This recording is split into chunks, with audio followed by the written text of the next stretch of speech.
Good afternoon, everyone, and welcome to the Early Intervention Training Program's webinars on Wednesdays.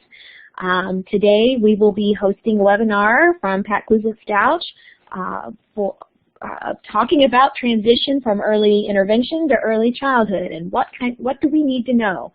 I'll let Pat tell you a little bit more about that here in a moment, but just to let you know a little bit about who you've got speaking today. Pat Stauch is a resource specialist from StarNet Region 2 up in the northern area. Some of you may have seen her in other presentations that we have done with StarNet or in presentations that she's done on her own with, for other topics. But anyway, she'll explain a little bit more about who she is when she gets her chance. Also today for moderators, we have myself, Maria Maddox. Hello.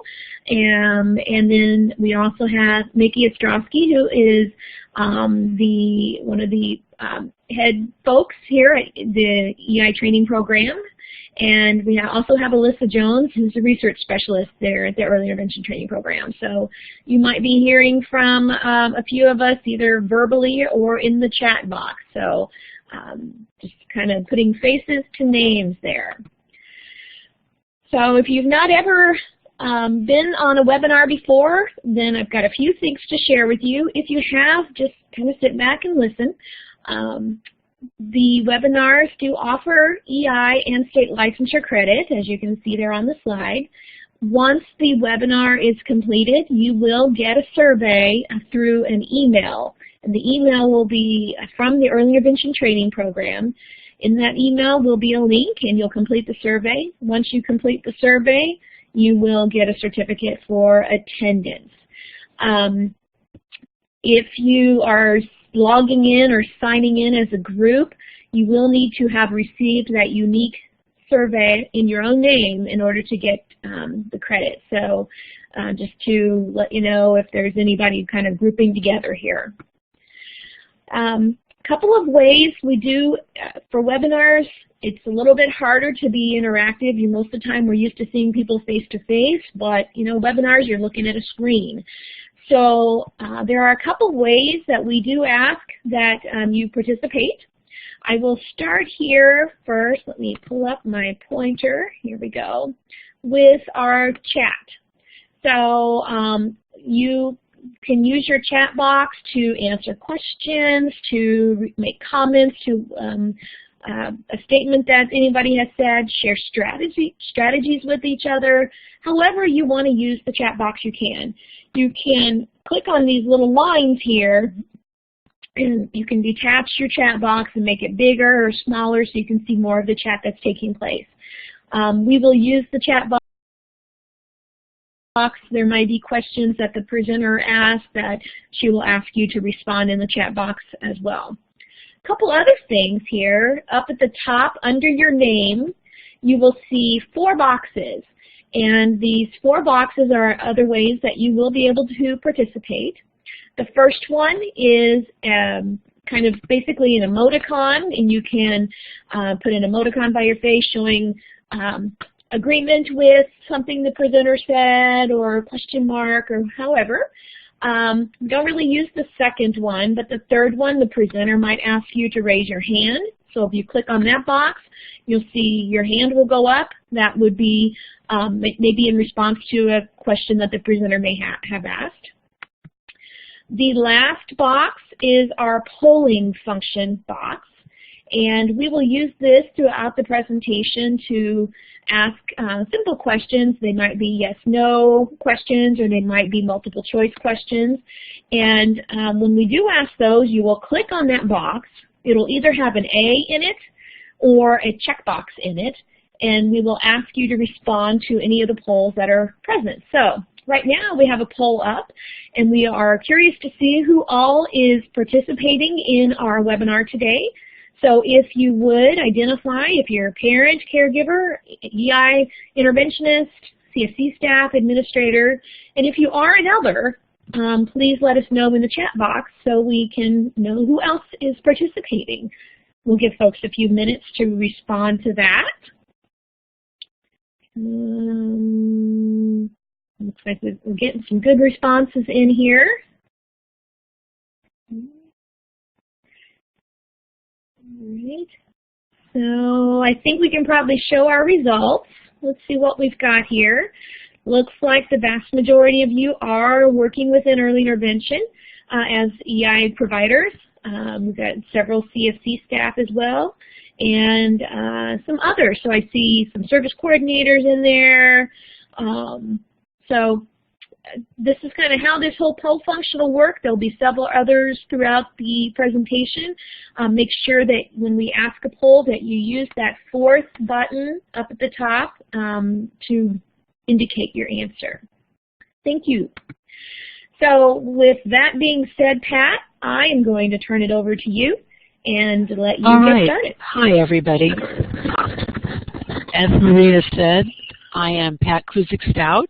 I kind of scrolled through the attendance list to see who all was here, and I'm really happy to see that we've got a mix of early intervention service providers as well as service coordinators in the audience, and that's really great.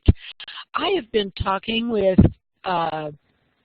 early intervention service providers, service coordinators, project directors. I have been talking with school district administrators as well as school district teachers and evaluation teams on the topic of transition for a very long time. I'm going to guess that by now maybe it's up to about 15 years. And what that means is I have had the wonderful opportunity of taking a look at transition from everybody's perspective. I get to learn a little bit from every person I talk with, or in this case, every person I share a webinar with. So let me review what our objectives are for today. We're going to take a look at federal law. You're all familiar with Individuals with Disabilities Education Improvement Act of 2004, and you all know that it has Part C, which manages early intervention, and Part B, which manages not early intervention. It manages everything after early intervention, special education for 3-year-olds all the way through the 21st birthday. So, and today, given that Part B covers such a broad range of ages, we're really going to focus on that transition piece, that part of Part C and Part B where they actually share a little bit of territory when children get ready to leave early intervention. That's the part of federal law, as well as DHS procedure manual and the State Board of Ed rules and regs. That's what we're focusing on. In our workshop today, we're going to be sharing a lot of strategies, and those strategies are all designed for parents and for those of us as professionals so that we all experience a smooth and effective transition process. And as I just said, we will be examining some of those strategies for supporting families. So let's get to work here, okay? We know who's here, but I need to know something that's a little bit more involved. On the polling bar, we're going to do another quick poll. Out of all of the service coordinators, service providers, and others that signed up today, how many of you are directly involved in the transition process out of early intervention? I need to take a look at how many of you click A to indicate yes, and we're going to compare that with how many of you click B for no. Now you'll notice that I don't have anything on there that says I'm not sure, so if you're not sure if you're directly involved or not, go ahead and don't give any response at all. Let's take a look at them. We've got about 31 people responding so far. Oh wow, that's great. 34 people responding so far, and just about 1/3 of you are directly involved in early intervention transition, and that's wonderful. Now, we've got a little bit bigger percentage of people that are not sure whether they're involved or not, and those are people that did not respond at all. You know, by the end of our webinar today, you'll probably have a pretty good idea of how you might be directly involved in transition. Now, for those of you that have been involved in transition, I'm going to ask you a little bit more of a specific question because we're going to look forward to learning from your experiences. This is another poll opportunity. We're really giving those A, B's, and C's a workout. Has the transition process out of early intervention gone smoothly most of the time? Not so smoothly?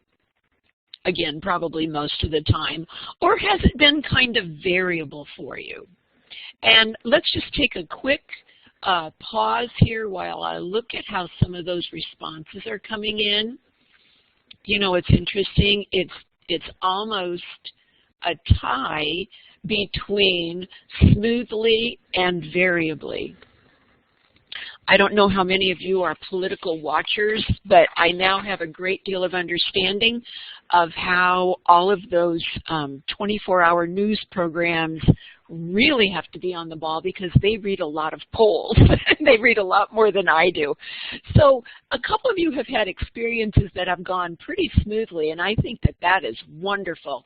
You know what, I want you to just hold on to that thought and that memory of transition processes that go smoothly, because later on I will ask you to share some of your comments.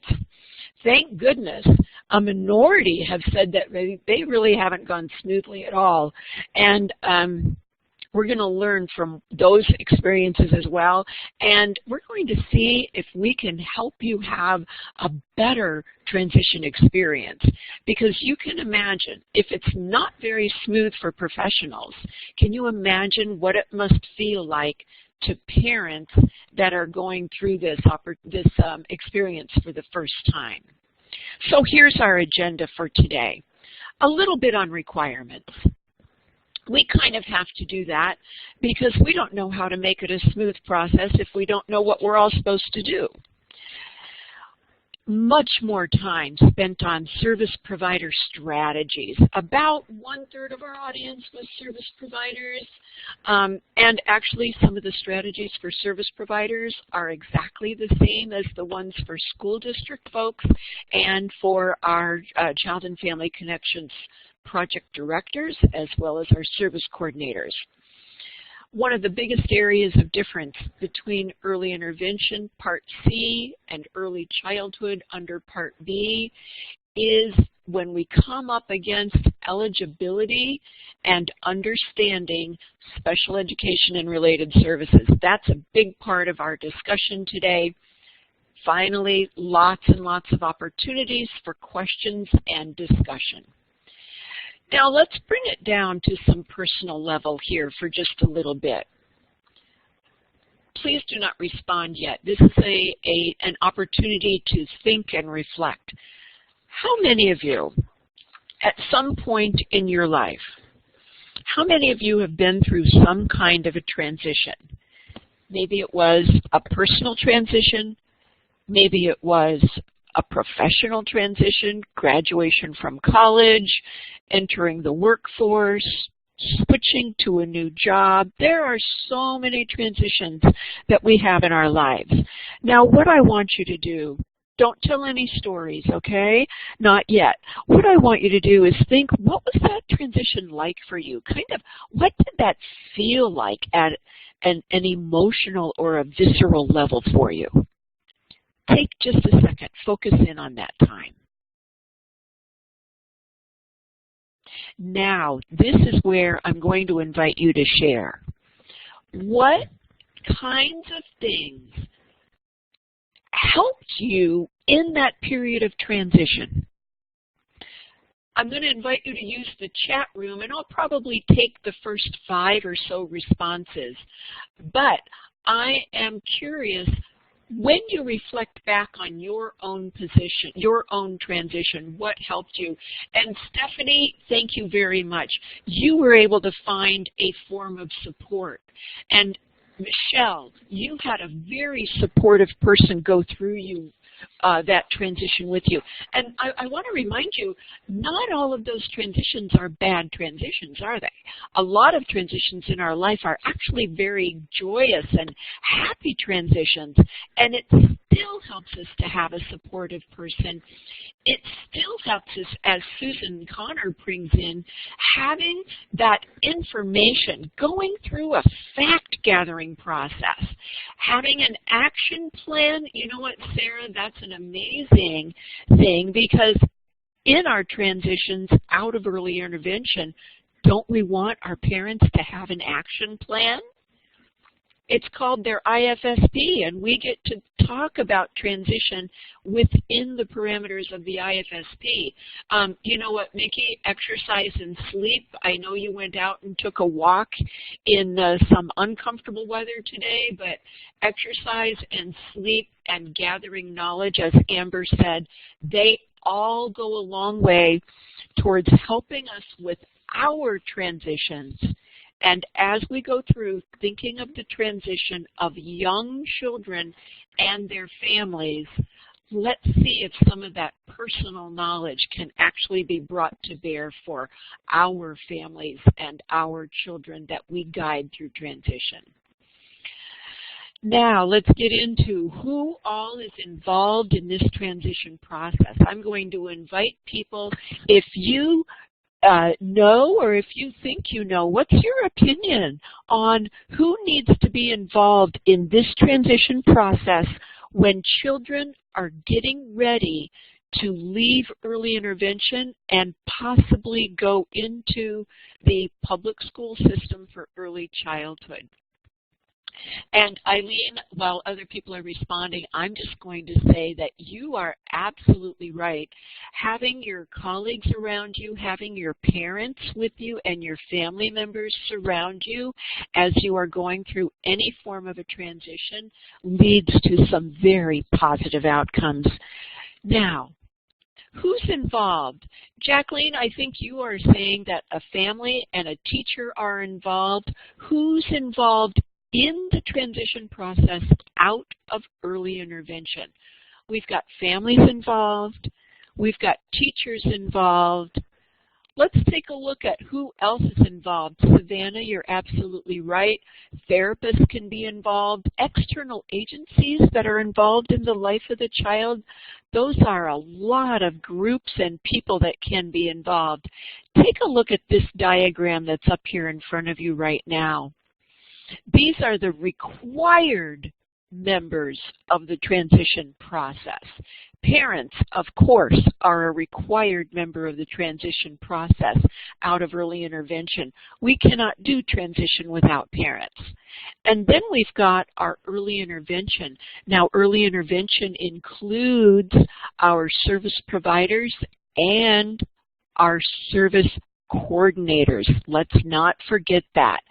And then a required member of the transition process is that local school district representative.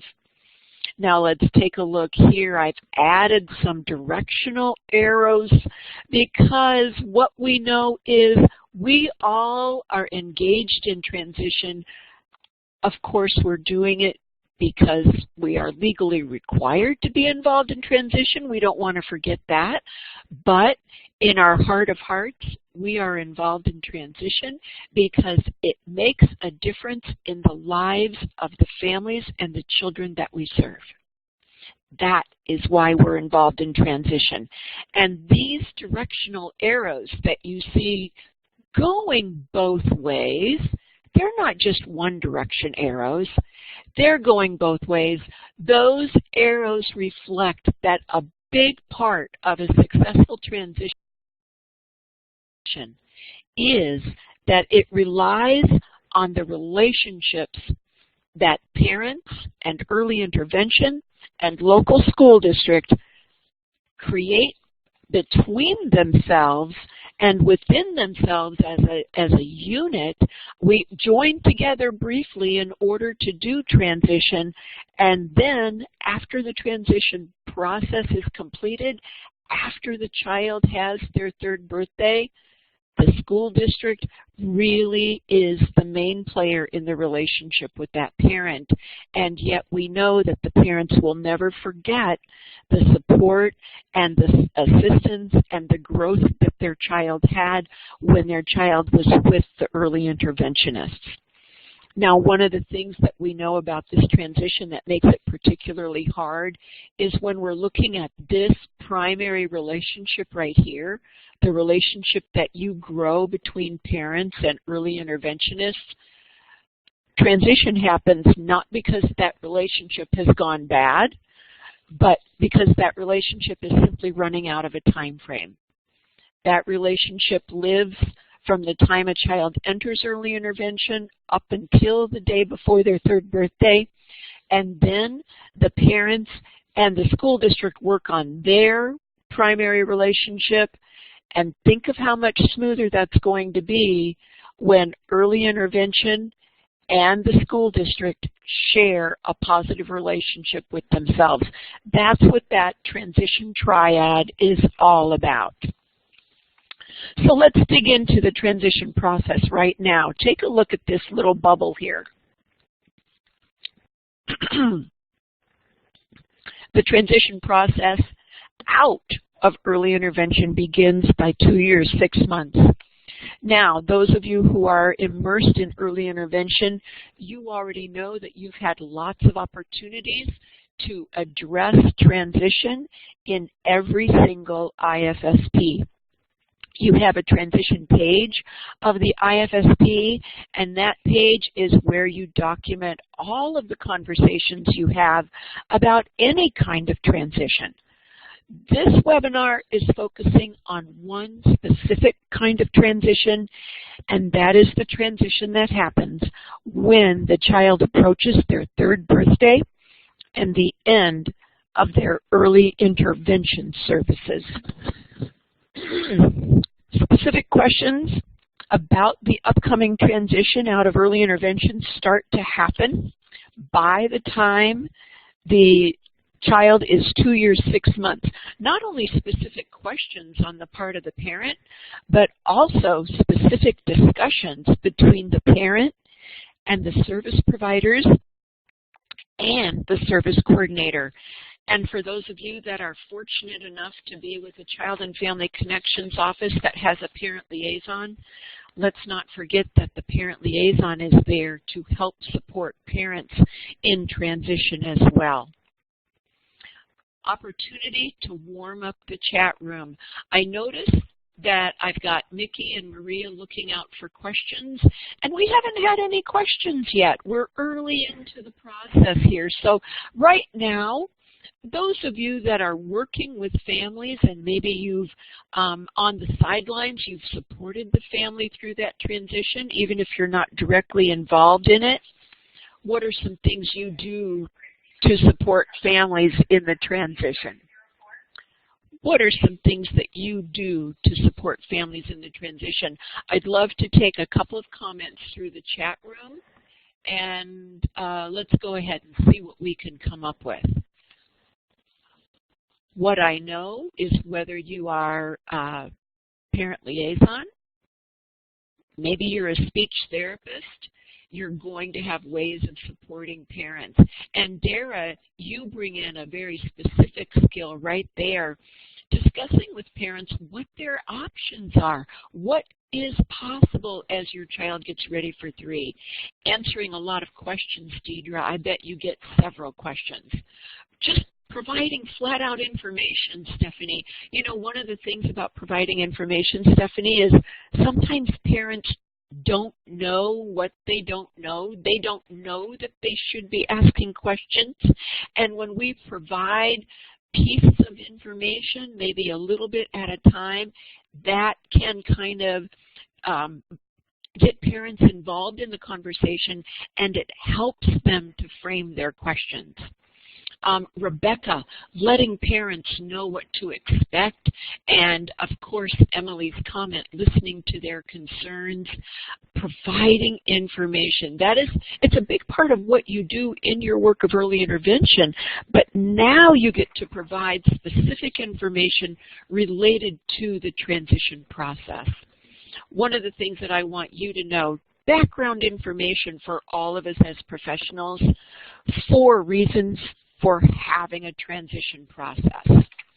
One is we are all required to ensure that there is a continuity of services.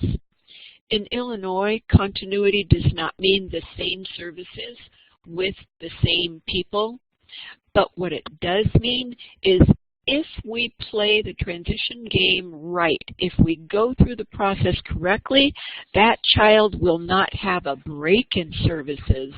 I'm going to go back here to a comment. Sometimes one of the biggest changes for parents, that piece of, boy, this isn't continuous anymore, is I used to have services come to my home, and now I am putting my child on a bus. My child is going farther away from me. And I agree, Eileen, that's a big concern of a lot of parents, and I'm glad that your perspective on it is very helpful to parents.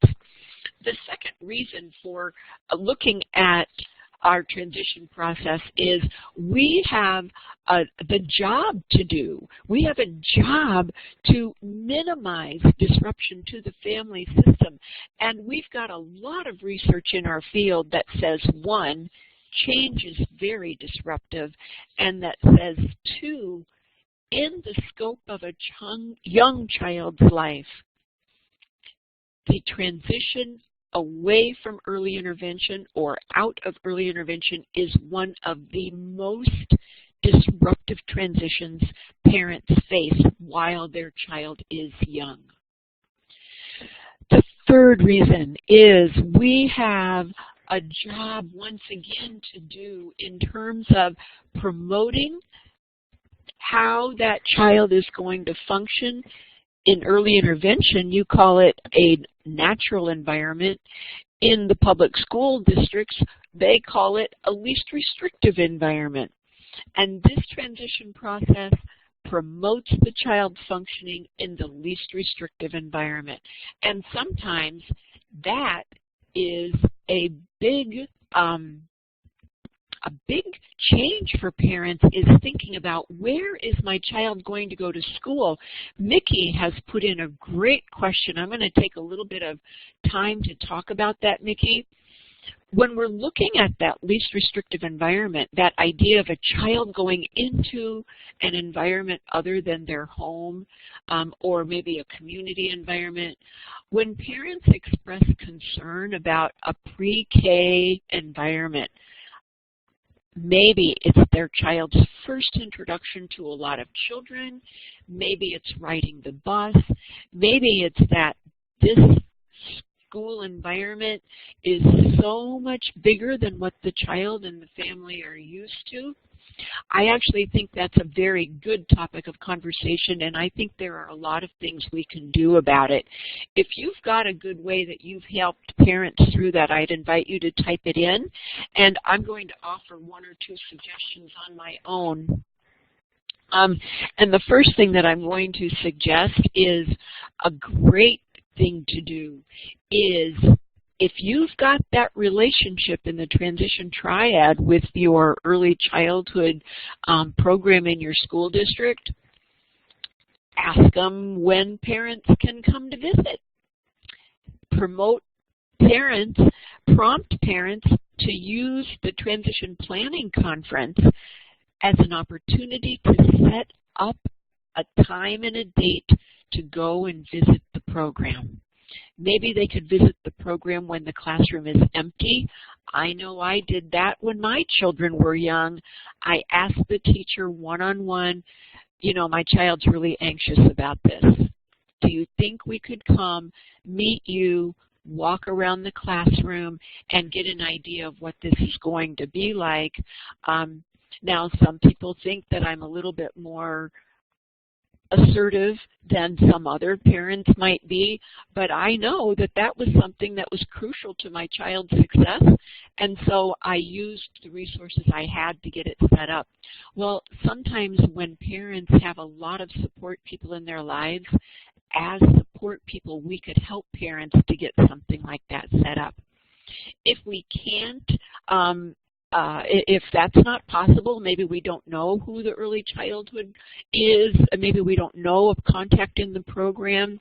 Well, one of the other things we can do is we can tell parents, well, this is what the early childhood experience is like, or I have a friend that works over in early childhood. Maybe we could set up some kind of a phone conversation, or a really big way of supporting parents, Nikki, is to listen to what is the parent afraid of, what is motivating that concern, and ask the parent to use the When I'm 3, Where Will I Be workbook to write down not only their concerns, but to write down their questions. I agree, Maria, when children have health needs, get that nurse involved as soon as possible. Sarah, I am so glad to hear that you do school visits for children and families before they start school. And not only that, but look at Sarah's comment, everybody. Multiple visits are definitely helpful.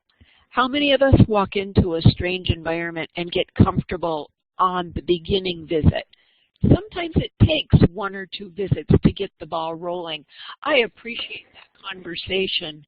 I want to move on now to this final conversation, which is the other best reason for why we are all involved in transition is it's required. Look at all those thumbs up from families, thumbs up from successful transitions, thumbs up because we can do it, and thumbs up because with support we can make this happen. Not only is it required, folks, but in Illinois, in the rest of the United States, but I'll tell you what, Illinois is really monitoring and counting every single family that goes through a transition process and has an IEP on their 3rd birthday. You know what number we're aiming for? We are aiming for 100%. 100% of the children that are receiving early intervention services, and they are entitled to and eligible for a transition planning conference and a smooth training process. Maria, thank you for typing in the link to the When I'm 3, Where Will I Be book. I'm going to mention to you that if you're not familiar with this book, I strongly encourage it. Regardless of the role that you play with families, everybody should know this book. It's available in English and Spanish. You can download it, and it also has an accompanying DVD. Thanks for that nod, Maria. Yeah. Now we're into planning for transition. We've gone over why. We've gone over who's involved. Now let's get to planning for transition. Can I interrupt for just a sec? Of course, all those IFSP conversations that you have help to plan for transition, but now we're getting into who does what. It is the role of the service coordinator to put together the referral packet and to start the early intervention to early childhood tracking form. The service coordinator gets the referral packet together and starts the form with parent written consent. Let me rephrase that. It's a little bit jumbled up on that screen, isn't it? The referral packet is put together with parent written consent. The tracking form is something that the service coordinator starts in order to document where the family is in the transition process. So the parents sign consent that they do want to share information. They sign consent that they do want their right to a smooth and effective transition process. Now, I will bring up one thing here because it's very important that everybody connected to the family lets the family know when you sign consent, this is what you get when you sign consent. You get a transition process that will help you discover if your child is eligible for early childhood special education and related services.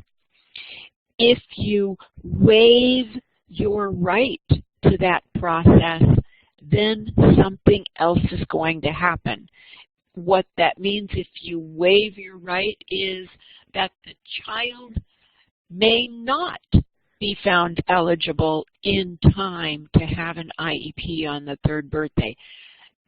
When parents waive that right, I have to tell you, it is a big right to waive, and I strongly encourage that we all work with parents to help them understand that exercising their rights is one of the things that federal law gives them. The federal law gives parents the right to say, yes, I want to be involved in what happens with my child.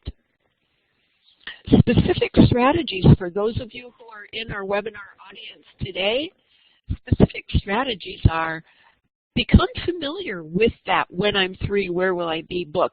If you don't have it, I hope you'll go through and find it, put it on your laptop, put it on your computer, have it ready with you at all times.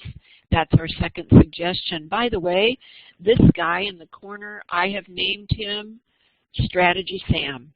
Every time I have strategies, he's going to show up on your screen like that. So let's take a look at Strategy Sam and what he has to say. Many of you already employ this strategy. Many of you are already listening to parent questions and concerns. Go a layer deeper in that concern. Do more than just listen. Ask parents to write those questions and concerns down and write down some of the resources they can turn to get information. Very often a question that occurs when a child is 2 years, 6 months, it might occur again when the child is 2 years, 10 months, but the parent is ready or interested in getting additional resources. So it helps to have those questions written down. And then something, even though we are not all trained in counseling and supporting of parents, maybe we're not trained in that form of social work, but we can all be supportive of parents, and we can let parents know that there are places where they can go to receive additional support for their questions and their feelings. Maria prompted us that. Let's take a look at what we've covered. Why we have a transition process, what the research says about the disruption to the family level. Hey, Pat, while we're breaking here, required to be part of that transition process. And finally, we have covered that there are some specific support strategies that we can all use in a very direct fashion to support parents. Do you have any questions so far? Pat, it looks like we do have a question, but while we're getting some responses in. Savannah asked a very good question. What is a good response? Savannah, are you asking when parents are weary of the process or when they are leery to go through it? I think you wanted to say, are they leery, although I also understand that parents get very weary. I'm a parent, and I am weary quite a lot of the time. So let's say when parents are leery because of that labeling concern, what is a good way to respond to parents? We're actually going to cover that in a little while in the transition process because I think it is good. We've tried talking with you, but it seems like you cannot hear us. Yeah, so Pat, can you hear me? I can hear you now, and I'm so Okay. sorry. I No, was that's okay. ignoring that. Oh, Yeah, that's I okay. feel bad. That's okay, no problem. But Maria was trying to tell you at times your mic is going in and out a little bit. Okay. So at times it's like you're a little bit farther away, and at times you're really close up. So just so you know that. That's All great. right. Yeah, that's fine. No, it's not a problem. I guess one other question other than Savannah's was about family involvement and kind of the role of culture or family comfort in being involved in the transition process. And are there either specific maybe strategies or questions you can ask? I liked your idea of have families write down things, so maybe them thinking ahead of coming to a transition meeting so they're prepared. But are there things we can do to help families be involved at the level that they want to be involved and they're comfortable with? I think that's good to pay attention to the level and the level of comfort as compared to the level of maybe anxiety or nervousness of the family. And a big part of it, I think, begins with listening, not jumping in with quick solutions, but listening, empathizing, voicing back the parent's experience. Even simple statements of, oh my gosh, I understand that you're real concerned about this. What do you think is going to help you right now in this moment? Very often when any of us have somebody to listen to us and ask what will help you, I think in my own personal and professional life, sometimes that helps me come up with a possible solution, instead of jumping in there with something that's going to work for me, but to kind of go, you know what, if you think a phone call is going to be real helpful for you right now, can I help you set up that phone call? Boom, there you go. We've taken the parent the first step. The other thing I think is sometimes, don't we all have those moments, Mickey, when our children are young and things seem to spin out of control so quickly. We're worried about kindergarten and our child is 2 years, 9 months of age. Sometimes putting the future in the future, but living in the moment and trying to focus parents on, you know what, kindergarten is so far away. I wonder what would be the very first step of tomorrow? You know, break it down into what would happen today, what could happen tomorrow. I'm going to refer back to the When I'm 3, Where Will I Be book, because there is a month-by-month breakdown of transition steps. Right. And for some families, maybe knowing what those transition steps are, and they're like, okay, I'm going to do one step, but I'm not going to worry about all the others. Right. I don't know if that helps. Yeah. When culture, when other things enter into it, parent to parent can really help. Where's my parent liaison? I'm going to ask if my parent liaison can maybe do a parent support group, maybe help connect parents together, a parent that has successfully gone through transition with a parent that is brand new to transition. Never underestimate the power that can come from parent to parent. And Sarah, children don't come into your room until they're 2 years, 10 months. Lately, you've seen a rise of students entering preschool who have not received EI or had an IFSP. What advice can you give? You know what, Sarah, I have to say that question is almost too big for me because it's outside of the transition process. It's not too big for me on a professional level. It's too big for this webinar because we are going to focus on the transition process. If Maria can send me your email address, or Sarah, if you can send me your email address, I'd be more than happy to talk with you about that, because I agree with you.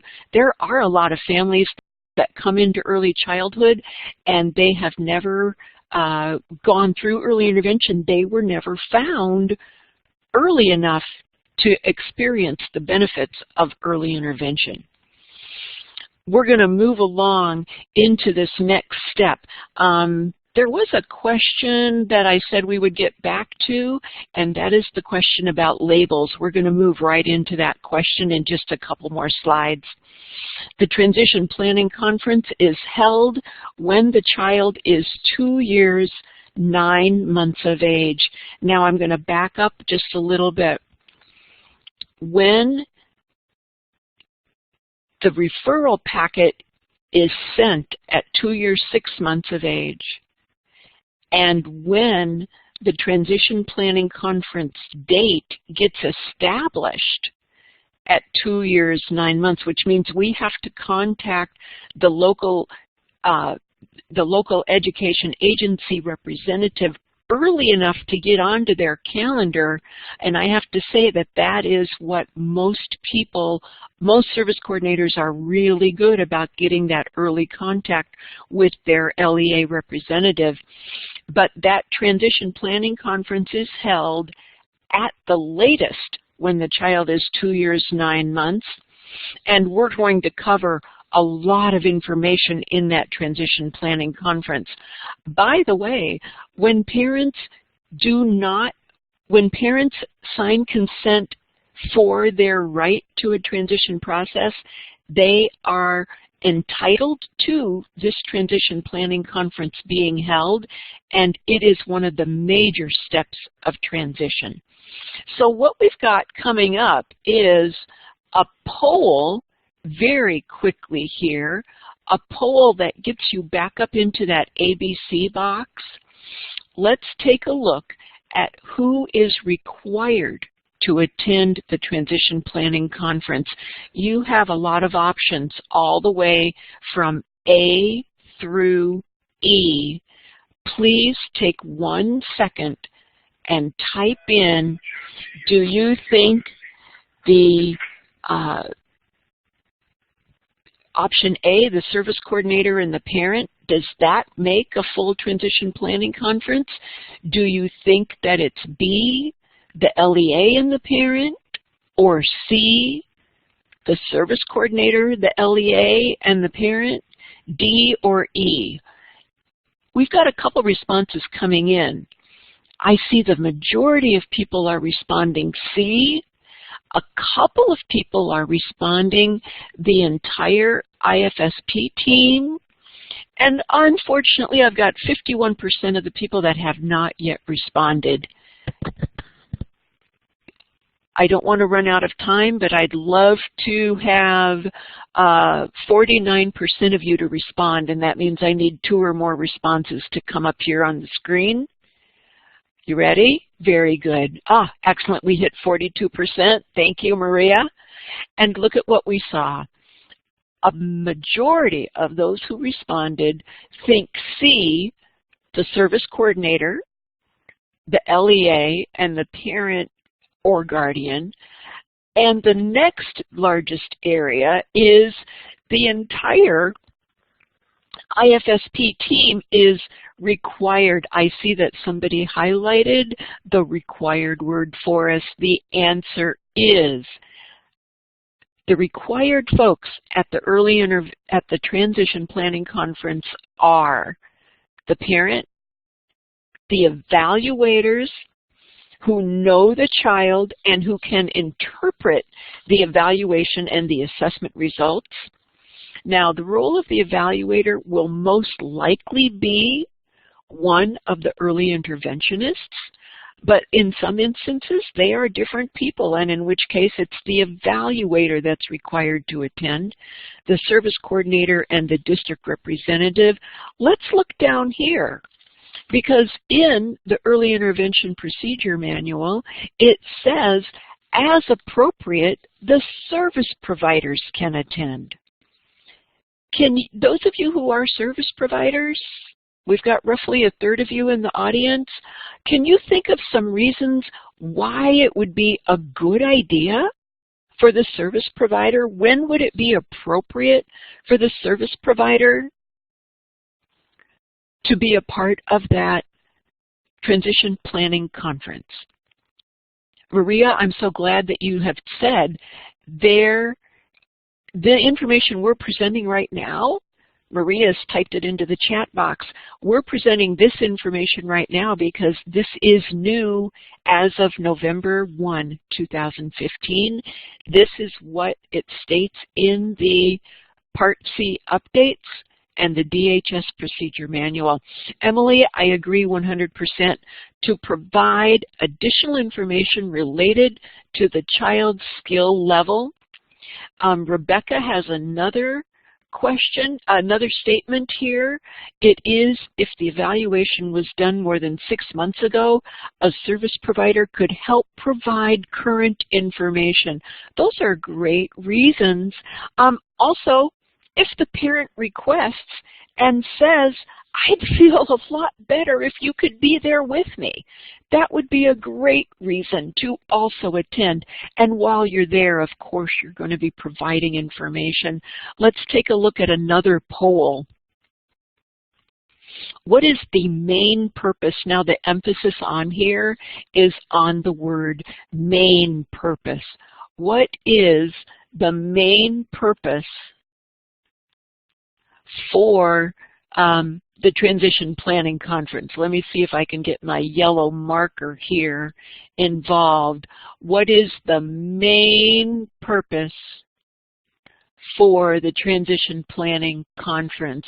Would you say it is A, B, C, or D? What is the main purpose? There we, oh, I'm whiting it out by accident. Sorry about that. What is the main purpose for the Transition Planning Conference? B, to plan for a smooth and effective transition process. Absolutely. Let's go on to the next slide. Everybody got that one exactly right. The main purpose is to plan for that smooth and effective transition process that parents and children are entitled to when they consent to that right of Part C and Part B. Now, strategy SAM, service providers, early interventionists, what is it that you can do at this stage of the game? Parents are getting ready for the Transition Planning Conference. Maybe they are asking you, who's this new person I'm going to meet? What can I expect the meeting to be like? You can help by being prepared. Early interventionists, you can be prepared to describe what the child can do. You can describe what a typical session with that child looks like. And importantly for the school district, what are the supports that currently work best for that child? It helps the school district team, even though there's only one representative at the meeting, that representative shares the information with the IEP team, and they have a head start on all of the supports that that child needs. The other thing that we can do that I think is underrated but very important is we can, even as we listen to parents, we never want to minimize their questions or concerns, but we can let parents know they are surrounded by people who want to see this work well, and those people are going to be there to support the parents through the entire process. Let's move on a little bit here. What else? I'm going to bring my sunshine up here to this word. Remember, Maria said there are some new requirements for early intervention, and some of those new requirements are what needs to be done during the Transition Planning Conference. Well, one of the first things that needs to be done is we need to discuss the child's progress in early intervention. We can do that in a lot of different ways. You know what, Eileen? I will get to that. I'm going to give you a quick answer. Out of all of the things that have to be done at the Transition Planning Conference, making any kind of decision regarding the services or the types of services, those kind of decisions cannot be made at a transition planning conference. And I agree with you, parents often want to go from their concerns about leaving early intervention straight into their concerns. Will I have therapy? Where will my classroom be? Who will my teacher be? Will I have an aide? Will I have a one-to-one? And although the parent can express their concern, they have to know that they cannot expect a definitive answer. That's not part of the responsibility of the transition planning conference. What is part of the responsibility is that the school district does have to be there. They have to provide information about the range of preschool services under Part B, and they have to provide a description of Part B eligibility definitions. Now, in one of your extra handouts, this description of Part B eligibility definitions was sent out to everybody. You can always help parents with that. It doesn't mean that their child will have a label. It means that in order to get services, their child will have to be eligible under a different descriptor than what worked for early intervention. Now, this kind of information, provide information about the school and provide information about eligibility. A suggestion is that that information be made available to parents in print as well as verbally, or perhaps on a website, because we know it's always better to go back and read information. We can't always take it all in. These are also requirements for that transition planning conference. We have to review the timeline so that parents know what's the next step, what's the step after, what's the step after, what's the final step. And we have to review that timeline from transition at 2 years, 9 months, all the way through the child's 3rd birthday so that the parent will know what's going to happen. The other thing, and this comes from the school district being represented, what is the process for consenting to an evaluation and eligibility determination? We cannot determine eligibility, but parents have the right to know the process that will lead up to that discussion. The other thing that parents have to know, this is informing parents of their rights. These are 2 big procedural rights right here. Anytime parents know, we inform parents about their procedural rights, we also have to inform parents that, 1, they can change their mind any step of the way, and 2, we have to inform parents of what happens if they ever choose to waive a right. Waiving a right means that the parent says, I don't want this anymore, and they sign that they are waiving their right. That is not a decision to be taken lightly, and that's why we have to take time to explain it. Here's Strategy Sam. Can you imagine taking in all this new information in the Transition Planning Conference? And here is Strategy Sam reminding us, always check. Always, always, always check. At the meeting, after the meeting, always check that parents understand the process and the next step. Stephanie, what can you do to support families if the Department of Education contact, I think you mean maybe the school district, the local education agency, maybe it's a school district or a co-op of school districts, is deterring the family from pursuing? Oh wow, that is a huge question, Stephanie. The thing is, every school district in Illinois has been given the responsibility to find every child who has or who may have or may be eligible for services under Part B. Let me do that again. I don't have it on the screen in front of you, so listen carefully. Every school district has been given the responsibility that they must find every child who has a delay or every child who may have a delay and be eligible for services under Part B. So there is no place, the State Board of Ed does not give wiggle room on that responsibility. The State Board of Ed never gives school districts an out. It is what we call our child find responsibilities. That responsibility is for children from birth all the way through their 21st year of life, up to the 22nd birthday. It's a huge responsibility, and school districts can never decline or deny that responsibility.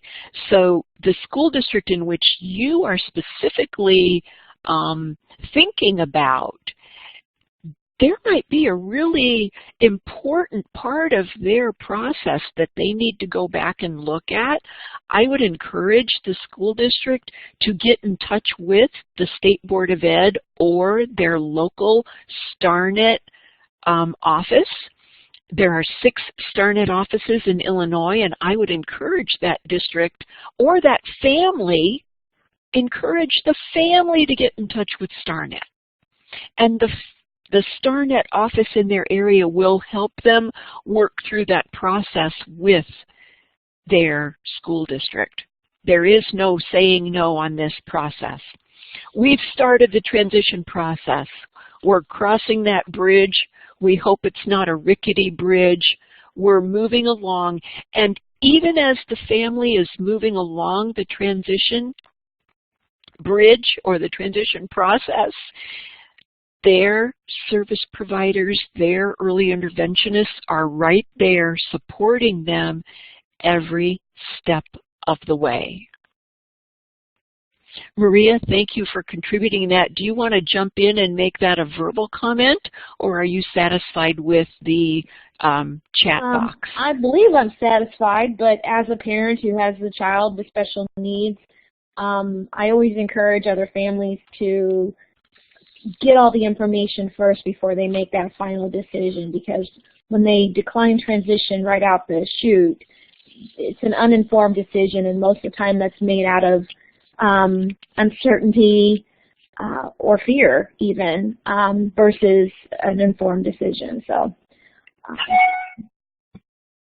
absolutely. Let's move along in the transition process. Strategy Sam says the best thing we can do for parents is we can be informed so they can be informed. I realize we've got a question break here. I'm going to open the chat room. It's always been open for questions, but I also realize I've got about 12 minutes where I want to go. If you're thinking of a question, feel free to type it in. This is a quick review slide, and I really don't want to go into it in too much depth at this point, because all this slide does is it reminds you, hey, these are the reasons we find a child eligible for early intervention. This is the first bit of eligibility information we give to parents. Now, all of a sudden, we are going to give parents different information. We're going to say, guess what, parents?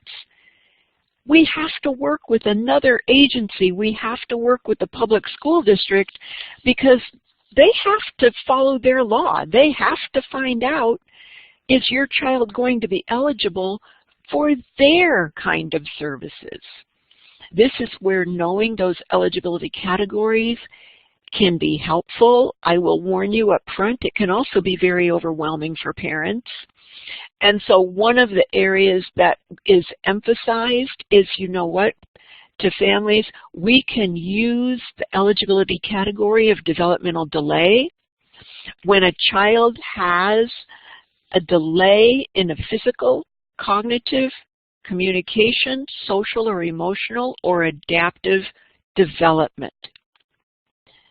Compare those two sides of the eligibility question. Early intervention on one side of the page, related services on the other side of the page. The biggest difference in this slide is that this is where we start to tell parents you're not eligible just based on a delay or a condition or an at-risk criteria.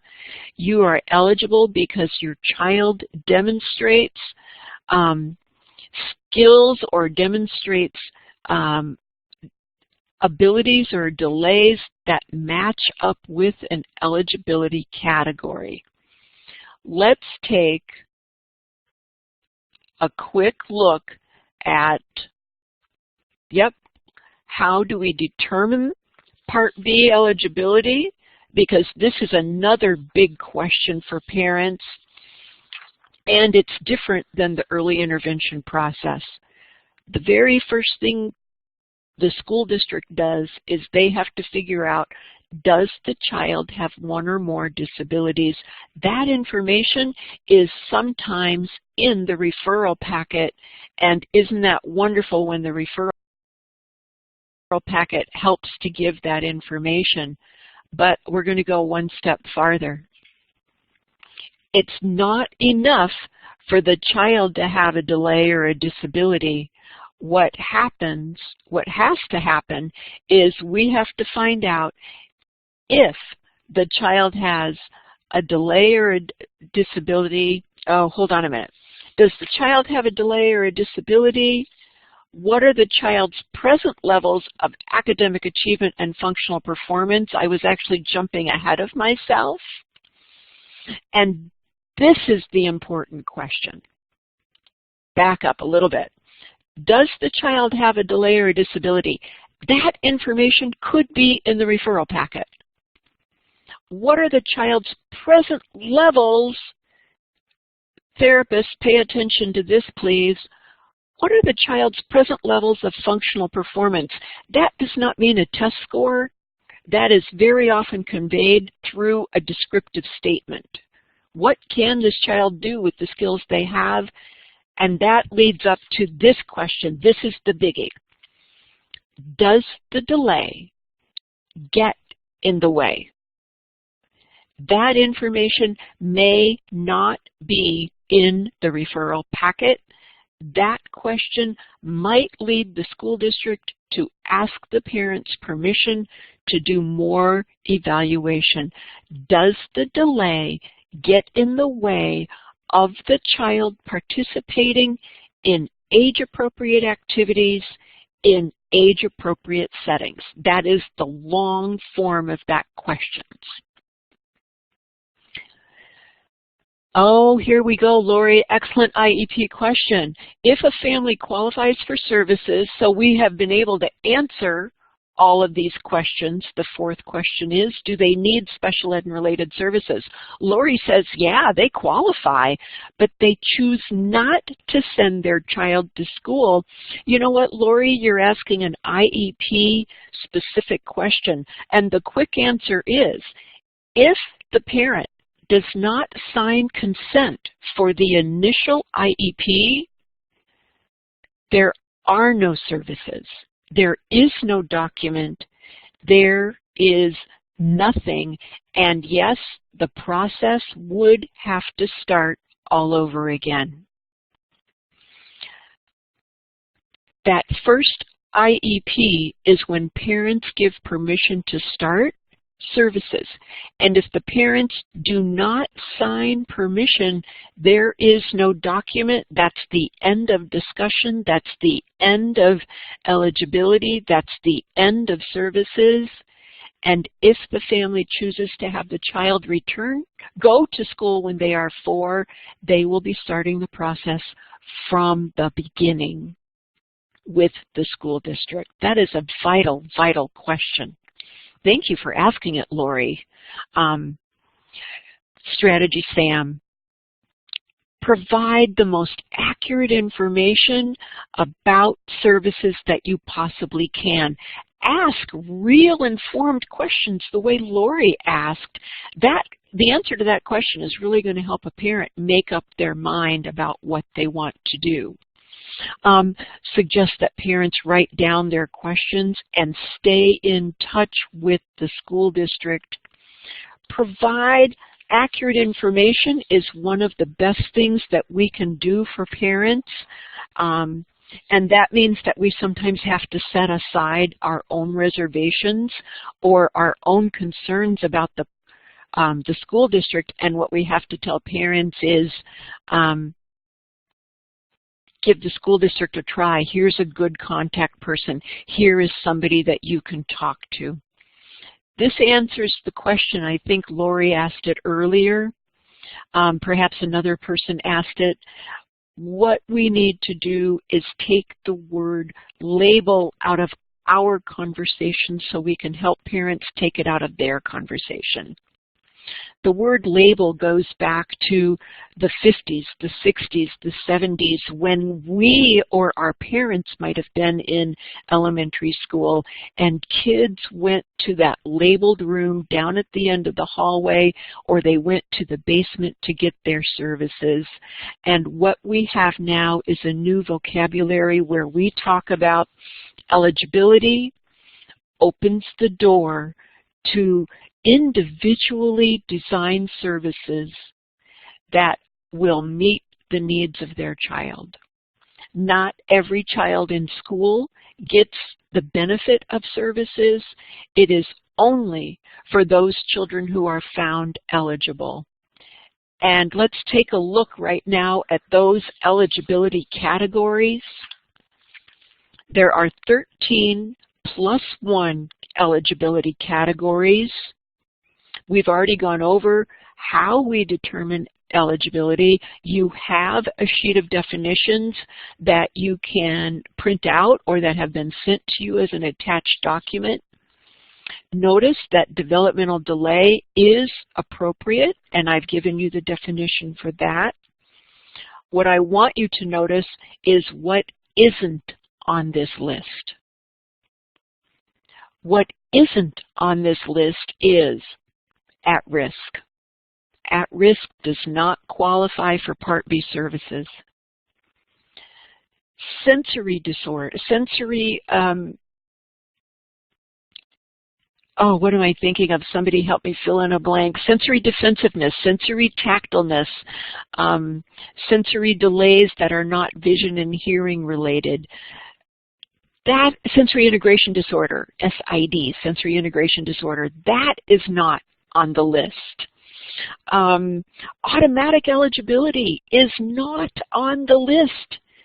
We have to help parents understand that we didn't change the rules. Part B, the federal law, changed the rules, and they said, you know what, because we're working with 3 through 22-year-olds, we have to put in the range of children that are eligible to receive our services.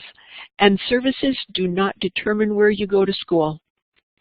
Services, the eligibility category does not tell you what classroom you go to or what kind of services. What it does is it unlocks that door. What we're left with then is now we are in that part of the transition process where the school district starts playing more and more of a prominent role. This is where you can continue to support parents. You're still providing EI services. Continue to support parents to make sure that they know that they are on the team. The parent is an equal and valuable member of the team, and we want to make sure that they receive all of the supports that they need in order to be on that team. The parent or the parents are on that team with everybody else. And the parents have a voice on that team. I want to walk you through just a little bit of what happens next. That IEP team consisting of the parent, the school district member that can commit resources, usually it's an administrator, an early childhood teacher who can represent what happens in an early childhood classroom. The parent can invite members of the IFSP team to be at the IEP meeting, but they do not participate in making the final decisions of the IEP team. And the IEP team, after determining eligibility, after writing goals and objectives, they've got a pretty big job. They've got the job of looking at where will the child go to school, the general ed setting. It is the first place to look, and in terms of IDEA and the U.S. Office of Education and the Department of Health and Human Services, we've got 3 federal agencies that are telling us the general education environment is the preferred environment. We want parents to understand that related services are related to the child making progress in their educational setting on their IEP goals and benefit from that individually and specially designed education. We can all help parents. Let's make sure we are using accurate language. Let's make sure we use descriptive statements. The statement, "the child is 18 months delayed," does not help the IEP team figure out how that delay gets in the way. Describe what you have learned about the children through all of your dedicated services. And finally, make sure that all of the information we provide is accurate. I want to thank you all for sharing in your afternoon with me. I'd like you to reflect on one final point. What is one thing that you might do to enhance your support of children and families in this transition process? You do not need to put that in the chat room, but I encourage you to reflect on it. And maybe one of these strategies will be something you can add to your services. I want to say thank you to Maria, Nikki, Susan, Alyssa, the entire early intervention team, and I am going to sign off. I will be in the chat room, but I'm going to sign off and let Maria wrap up. Thanks, everybody. Thank you so much, Pat. It was a great webinar, lots and lots of good information. Just a reminder for folks, you will get that unique email from the EI training program with the survey. Make sure you fill out the survey, then you will get your certificate very quickly after, within 24 hours. And if you have any trouble with them, contact the website that you see there. There was a question about PowerPoint.